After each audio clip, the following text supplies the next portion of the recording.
It's another week and another brand new episode here on the Granny Panty Podcast. I'm your host, RubyLynne.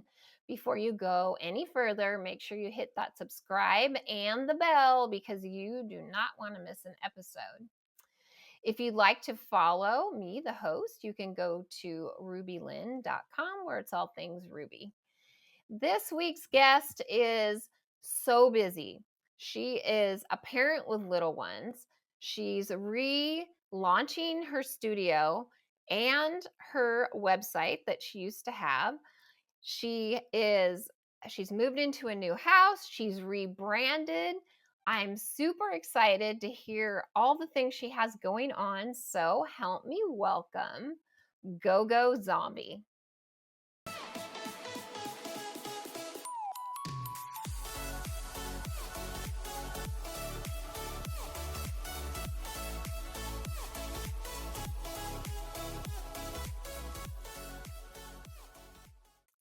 Gogo, I'm so excited to have you on the podcast this week. Finally get to know you. Yes, I'm excited to be here, Ruby. I've heard so much about you through our mutual PR agent, Lainey. Lainey. She's the best. She is the best. She should have won Urban X. Best PR. She should have won. I think so too. She is amazing, and I've been with her for years now. 3-4 years. And it's more like having a friend than, an agent. But you've been with her a while as well, haven't you? No, I'm a newbie, so it's been like 2 going on 3 months. But you're absolutely right. She's more like a friend and your biggest cheerleader than a publicist. But she doesn't start off that way. Like, she does have this, like, I think a test where you meet her and she's just like a little like tough. Like, I don't think she's not mean, but she's like to the point, tough. So what do you want to do and why and blah blah blah. And I think once you pass her test, then it's like, okay, like, oh yes, oh yeah. Like, oh my god, is she gonna take me on? I think she's tough. I don't know if I can't get a read on her. Like, does she even like me?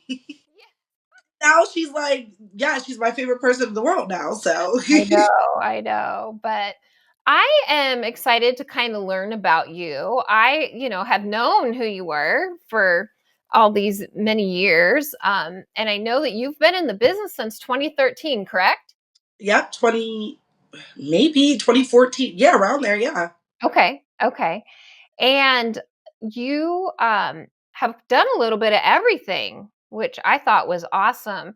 So talk to me, tell me about how you kind of got into the business and how it's evolved over the years.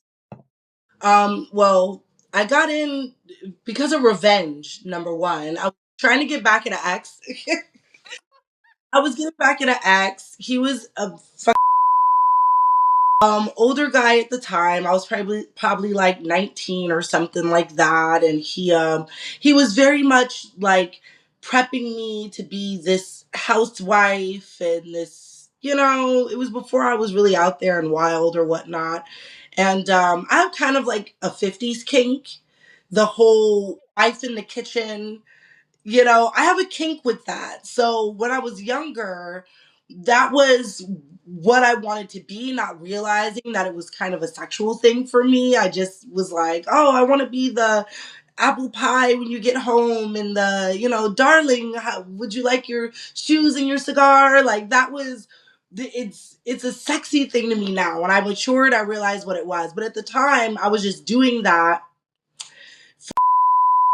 So I have this older guy, and he's like, my future wife will not be a model. My future wife will not be a dancer. My future wife will never be, sexualized and whatever. And come to find out, he was the freakiest. He was cheating on me with like men and women and, whatever. And it was just like, I think this thing that kind of clicked in my head, you could be this good girl. Yeah. But it doesn't matter. Like, your partner's going to do what they're going to do. But also, you can be this, good girl and be sexual too. he Yeah. very much didn't put me on a sexual pedestal, and he was kind of making me like this pure thing, right? And I was like, well, I could be sexual. So I kind of like, out of revenge, I broke up with him, and then I emailed West Coast Productions, that back when you could like email them or whatever. It was really uneventful but weird when I think about it now. Like, I emailed this company, what one of the only companies that I thought of when I thought of like big booty black girls, right? Mhm. And then I got an email back like a day later, and it was like, yeah, come to Cali and we'll shoot you. And then and mind you, they were like, can you send like, first they were like, can you send pictures, whatever, whatever. So I'm sending nudes across the internet to a stranger, right? Like some company. And then they're like, yeah, we'll shoot you. Come to Cali and we'll see how it goes, right? And I just go. Like, I just like trust this invisible person. It was really strange how I went about it. I could have been but I came, and I met up with my first director ever, who's not, I don't think, in the industry anymore, but Terry Burton. And yeah, he drove me up to some hills somewhere, and I just went crazy. My first person was Nat Turner, and I remember thinking in my head, because he was like, I was a fan of Nat without Mhm. even knowing his name. Oh, gotcha. So he's pretty much a porn symbol. Mhm. Def Comedy Jam has a joke about him and how he has like gun tattoos and stuff. Like, he came to rob the place and just started. So I remember him from that, like, not necessarily from porn, but I was like, it would be really crazy if Nat Turner came up in here. And then here he drove up in a blue, and I'm like, it's Turner. So I just went as wild as I could, because I didn't know if this was going to be my first and last or Right, right. whatever. And Terry was like, you've never done this before? And I'm like, no. He's like, stick around. Stick around. I love that. Well, you know, they say fantasies come true, right? You're like, you put it out to the universe. What if? It was too cold. Like, from me emailing to getting out there to it being, it was just too smooth. Like, I don't know what the universe is telling me, but Right. th- yes, this, it was meant to be. Yeah, I totally believe that. It So was too. you did your first scene, and then I assume it just snowballed from there. Yep, I ended up staying a couple weeks, and Terry had called a bunch of people, and I did like Round and Brown, Reality Kings, some more West Coast videos. Like, it just started going, and then I went home, Yeah. and it was like nothing happened, because back then it would take a few months for them to release it on the West Coast, and then it'll take another 6 months for that to even reach the East Coast where I was. Okay. So for almost a year, it was like I never did it. Okay. So you did were you doing other scenes during that year or no? Um, I ended up, and this is where it took off, right? Because it took that was very slow, and I wasn't doing it to like be famous or anything. I was going to college, to be honest, and I was a dancer, and I was trying to make some money. So, and thinking it would like up my popularity as a stripper. Right. And then I got a phone call from Pinky Triple X, Okay. and she was huge. She still is huge to me, but she was really huge at the time, peaking at the time. And what was really special and brilliant about her was she was one of the first girls to be like, I'm leaving mainstream, but I'm gonna start my own website. Nice. And her website was like it took over like West Coast Productions, all that. Her Wow. site was the place to go. If you wanted to go viral, if you wanted to be known, that was the site. So me not knowing the magnitude of that, she calls me and she's like, hey, I'm gonna fly you to Cali in a couple weeks and you'll shoot for my site. And I'm like, okay, cool. It happens. I stay there for a little bit and I shoot for her site. And by the time I got home, everyone knew who I Wow. and what I was doing. Wow. Yeah, so that's kind of when it like took off. Yeah. And were you surprised that it went so crazy? Yes. Yes, and scared. Yeah. I I can wasn't imagine. trained in how to deal with people coming up to you, Right. wanting to, Mhm. God forbid, touch you or pictures or just Mhm. talk to you. Like, I wasn't really prepared for that. Right. Right. And how did you come up? So your original name was Go Go, and you just rebranded to Go Go Zombie. But how did you come up with that first On the spot, version? when Terry said, "What's your porno name?" I thought like everybody big had like they had a first and last name, Roxy Reynolds, Jada Fire, right? But then also I wanted a name like Cherokee or Pinky that like you remember, right? It's different. It's not necessarily even a person's name, Uh-huh. like Victoria, it wasn't like a name, it was Pinky, Cherokee. It was just names. And I liked that. So I took two characters from two movies and I just put them together. So Gogo Donnie from Kill Bill Okay. and Fook Me, Fook You from Austin Powers. Mhm. So it was Go Go Fook Me, and it Okay. was so strong movie, and then I was just Go Go for the rest of my life. Yeah, Oh gosh, yeah.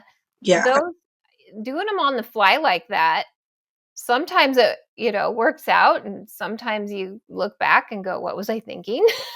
It's both. Like Go Go brought me a lot of success and a lot of fulfillment, and she did what she was supposed to do. But going to the next level of things, and I already knew this years ago.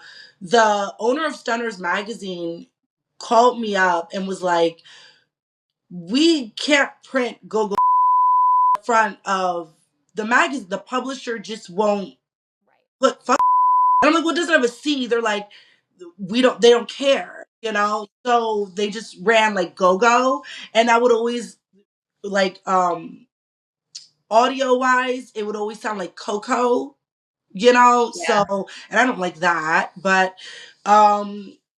so I always wanted to have a last name, and I'll be for Go Zombie is my gamer tag. So I said, a lot of people that know Go you know Zombie or Zombie Killer. And so it wasn't really like a hard transition for Okay. people who follow me, my dear fans, So Right. it Right. and I was like, me, I like it. I Yeah. love it.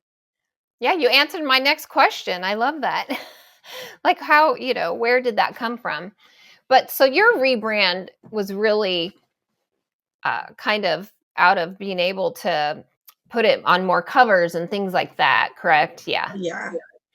Yep, and not get banned off IG anymore. Gotcha. They keep thinking I'm still listening when I, go it like Right, right. oh, like it's so crazy. So I was like, it wasn't really a hard decision and it wasn't Mhm. really a regretful decision. It was just like, you know what, it's time. I'm older. I'm sliding into MILF town, which I like, you know. I'm in the auntie zone, but I'm sliding into MILF town, and you know what? Time for a new name, a new look, a new, I don't always want to be, done up. I want people to really fall in love with like the natural me and how I really think, how I really talk, and because Baby Go is gone. She did her thing though. She Yeah. did her thing, and I thank her for that. But I'm not the girl that's on Molly standing on top of speakers anymore. As a 50 something, there's nothing wrong with that once in a while. Yeah, fucking hot, fucking hot. So, talk to me about being a parent in this industry and how do you budget your time and, make time for family, yet get your, work done? Because you're also, as you shared with me before we went live, you're restarting your gogoworldporn.com and the studio part of it. So yeah, talk to me about how you're juggling that. Everything for me revolves around my family. There's no, and I can't tell you how it works, but it works. Um, this job, whatever I'm doing, has never been the priority. Maybe that's why I haven't become like a millionaire in this industry or whatever. I haven't been viral all the time. Um, because this isn't the focus. Anything that I'm doing for money just never has been priority number one. Priority number one for me, and maybe this goes back to the 50s thing, that I got going on, but you know mother and wife and mother, like that is what I dreamed I would be. So everything revolves around that. So, if the littles are in school or doing whatever activities, everything revolves around that. And that's just what brings me joy. I always say, don't do something for money. Do what you want to do or love to do that you could do for the rest of your life, and find a way to make money doing that. Yeah. And like I said earlier, I was going to college while I was doing all this to get money for college, and I did get my degree and everything like that. But I realized that the field that I went into, I would be clocking in. I would be Oh, clocking yeah. in, and it's this really weird thing. And this is a little personal, but a family member said to me, why don't you get like a real job, and Oh, I hate it when they say that. right, get a real job, and that would be better for your kids. And I'm like, why do you think that being an accountant, which I went to school I for, was, I was going to ask you what your right, your education was. being a lawyer, being a doctor, what the kind of parent I want to be is a stay-at-home mom. Mm-hmm. But not being a single stay-at-home mom, I gotta make money, right? Right. What I haven't done any other profession where if I don't want to work today, Mm-hmm. if a little is sick, if we have a soccer game, jujitsu match, Mm-hmm. dance recital, can I just say clear my schedule and be present at every single one? Decorate my car for trunk or treats, Right. PTA, HOA, the association. Something happens, he's sick, go get him from school. I'm there. I have never missed a match. I have never missed a game, a recital, um, a sickness, a bloody nose. Missed. I've never missed a single thing, and I think that's what being a good parent is. Not the title of my job, Right. so this career path gave me that, Mm-hmm. and that's the purpose. As soon as this career starts making me choose Right. between one or the other, I'll go and get a paycheck for that. Right. I'll put my clothes back on and say sayonara. you know I've never had to choose That's amazing. this industry for that. Mm-hmm. So that's how I balance it. Number one is this.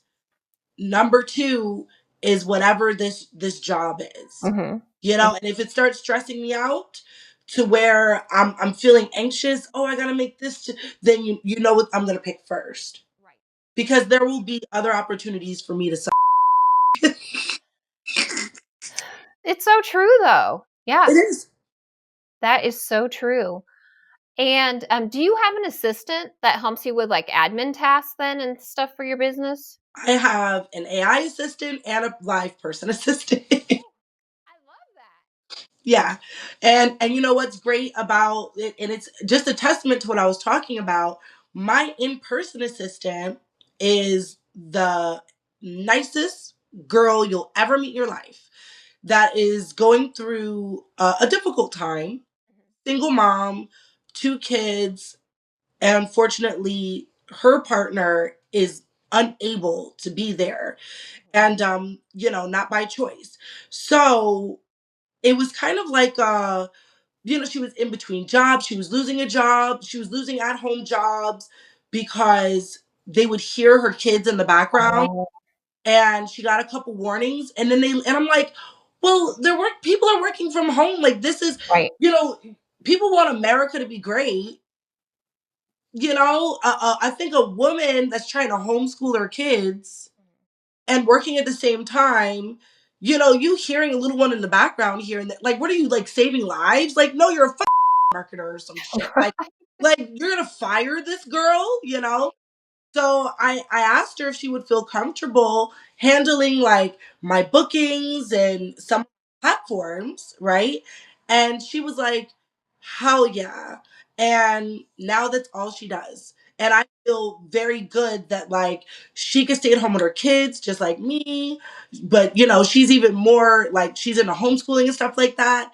And a few hours at a time, she'll just, when they're napping or whatever, like, the fact that I'm helping another woman do what she wants to do, which is stay home and be, we definitely are akin to like that 50s, because every other week she's like baking me something, and I'm like, girl, you're me. Yes. Like, Yeah.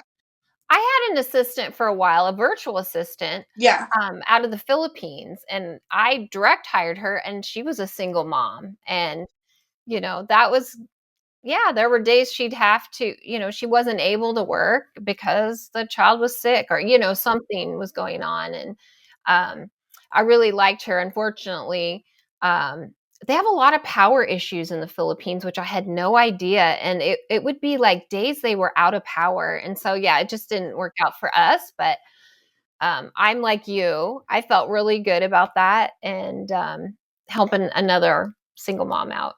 yeah, Because I've been there, done that too, trying to to have juggle 2 jobs.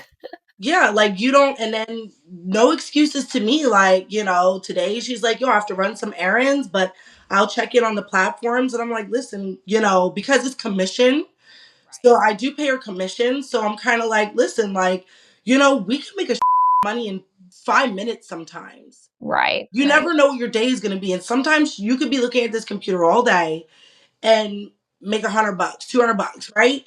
So you know, she's consistent. She's, waking me up with tasks and this and that. Let me know what I got to do today, and very trustworthy. And listen, I get it. Like, you don't have to, as long as we making money, like, you don't have to say, take your time. Take your time.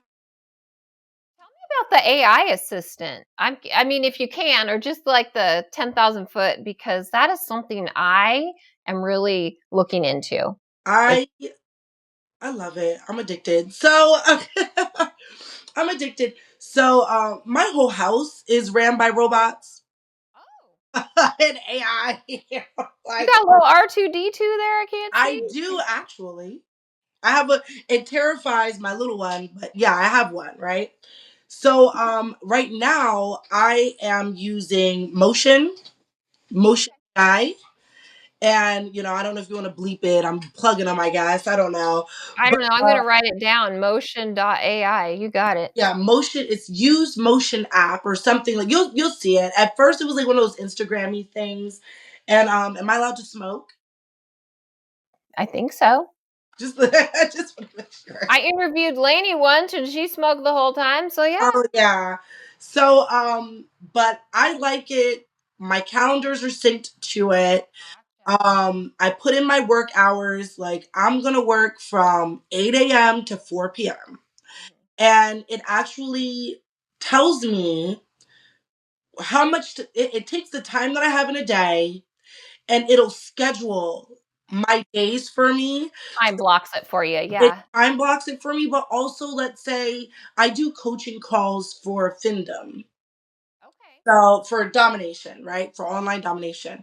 So I take my calls between 2 and 4 because I'm a yapper.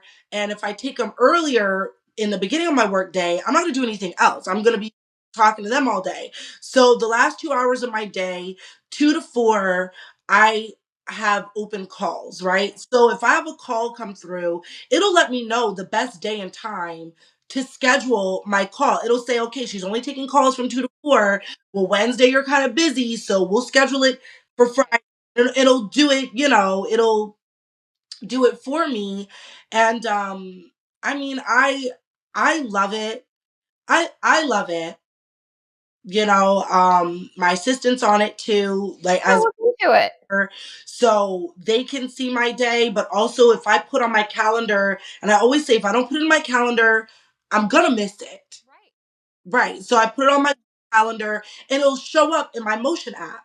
Okay. So then Motion will reorganize. If I have a dentist appointment at a certain time, it'll reorganize my tasks Okay. around that. If I put that I'm busy and I can't move this, I just put busy on my count. It'll figure out my day, like what my day Okay. looks, my I week love that.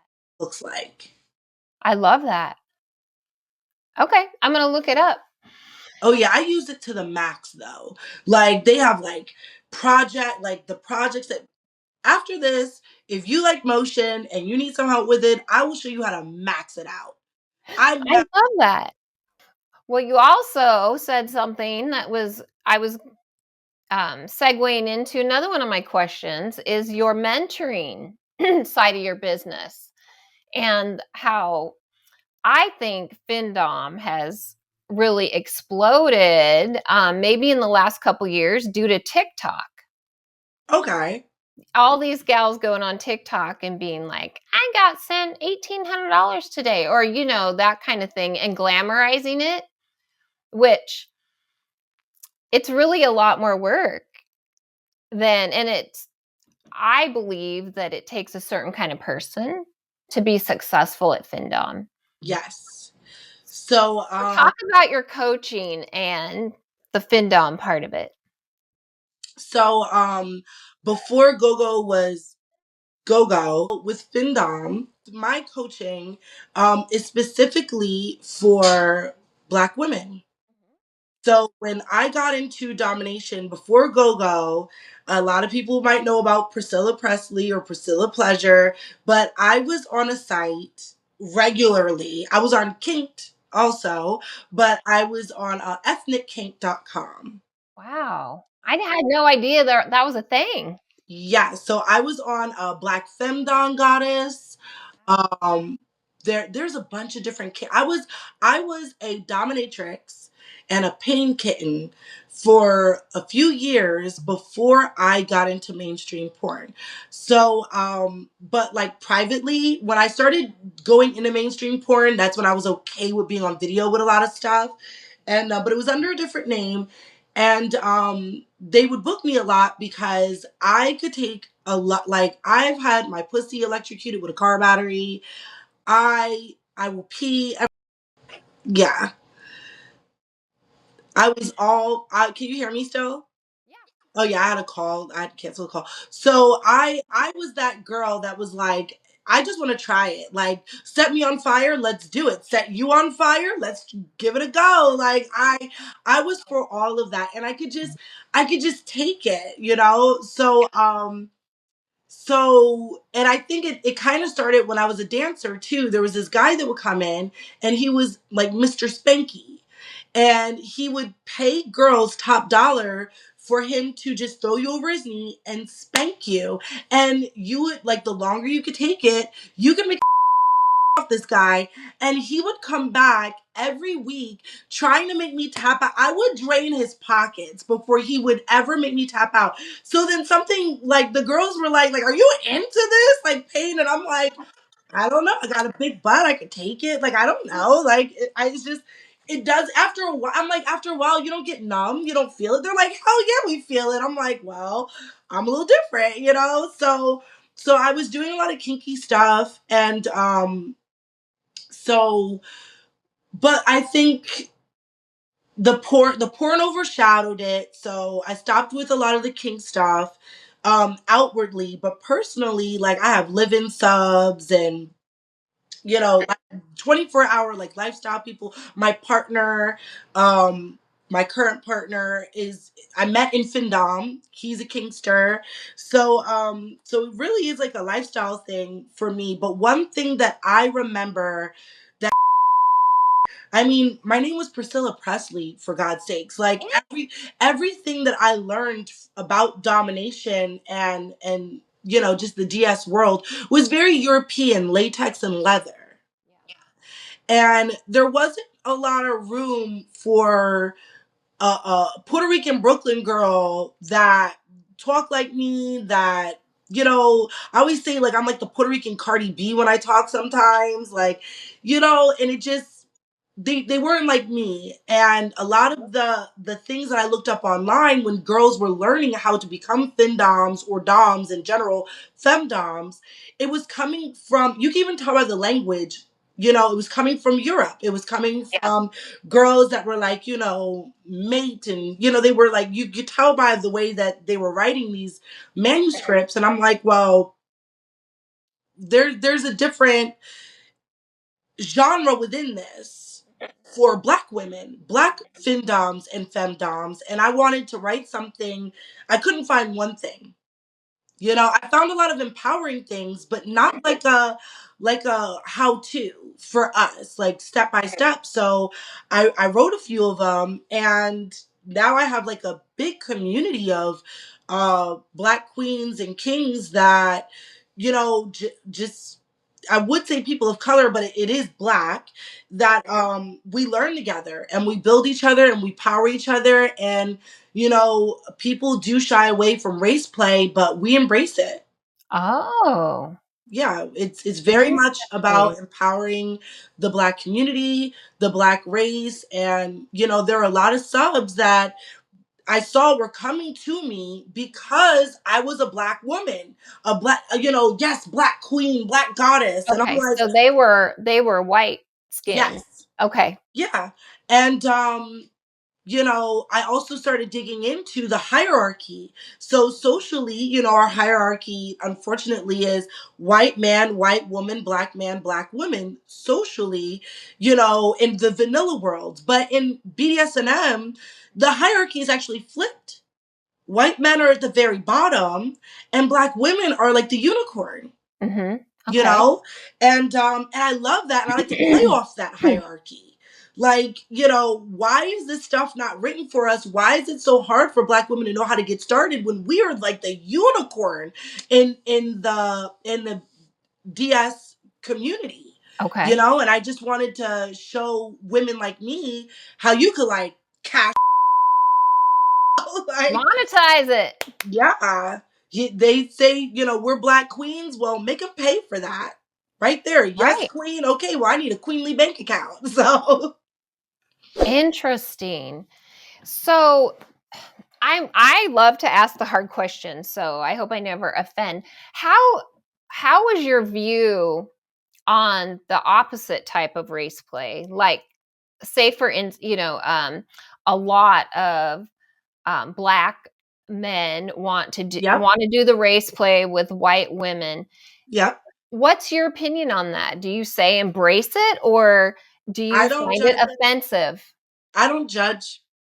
I don't judge. I kind of look at it like, you know, I have built my circle in my world Mhm. to what brings me joy and peace. Mhm. They know not to even come to me. I Right. don't see them.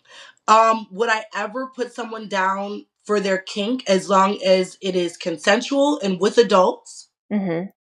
No. A kink is a kink. Yeah. But they just know that I'm kind of not the person to bring it to. And that's just, I mean, even in the vanilla world, I had a content creator. I won't name him, but there's a content creator who, when I was on the East Coast, they're on the East Coast, and they said, I really want to work with you. And I met their wife and everything, a Hispanic girl, and he was Black. And he said to me, I don't really work with a lot of Black girls, but you're not really Black. I mean, you're looking at me. Obviously, I am, island black, right? But everyone knows that I'm Puerto Rican and I'm a New York Puerto Rican, and they're from New York. Like everyone knows, like either I'm Dominican or Puerto Rican, something like that. A Hispanic girl looking like me is not weird in New York, right? So, and I just knew, I took a mental note. I'm never working with that person, right? I'm never working with that person. But then later on, because they kept emailing me, and I'm not a girl that's gonna blacklist someone or do drama. Like, I'm not gonna go online and whatever. Like, it's just mental note. I don't want to work with this person, right? I could be nice, and I won't even confront you really.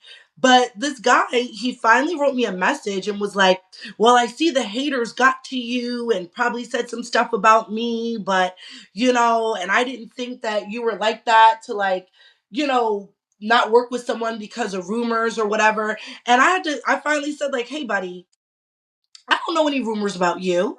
I don't know your haters. You turned me off of you. And he's like, what did I do? We were always nice to each other. And I'm like, you said this statement to me. And he was like, well, I meant it as a compliment. And I said, that's disgusting that you think that that is a compliment. I am not beautiful despite my blackness. I am beautiful because of my blackness. And then someone said, a guy, I guess he told this to another guy that knew me very well. And he said, oh, that's the wrong person to say that to. Like, you said that to who? Like, do you know what she does? Like, Right. Yeah. she's into black supremacy kink lifestyle. Like, that's like saying that to Malcolm X. Like, are you Right. Right. serious? Like, Martin Luther King or somebody. are you crazy? And then and I guess he kind of like faded away after, like, oh shit. But as far as whatever gets somebody off, I don't take it offensively. I don't take it offensively, but I am a little saddened by it for that person because I look at that more so as, there's some self-hatred there. By the black man asking for the race play? A black man asking for there's some light race play, but the things that I have heard, Yeah. asking a black man asking a white person for them, begging for them to call them an n-word and whip them. Right. Right. There's something to me going on there, and I really hope it's just to get a nut. Yeah. I don't know Yeah. why your nut I've says never that. engaged in it because that's not my thing at all. Yeah. But yeah, I was just curious on your opinion. Thank you. Yeah, it's no kink shocks me. I have put both my feet in a man.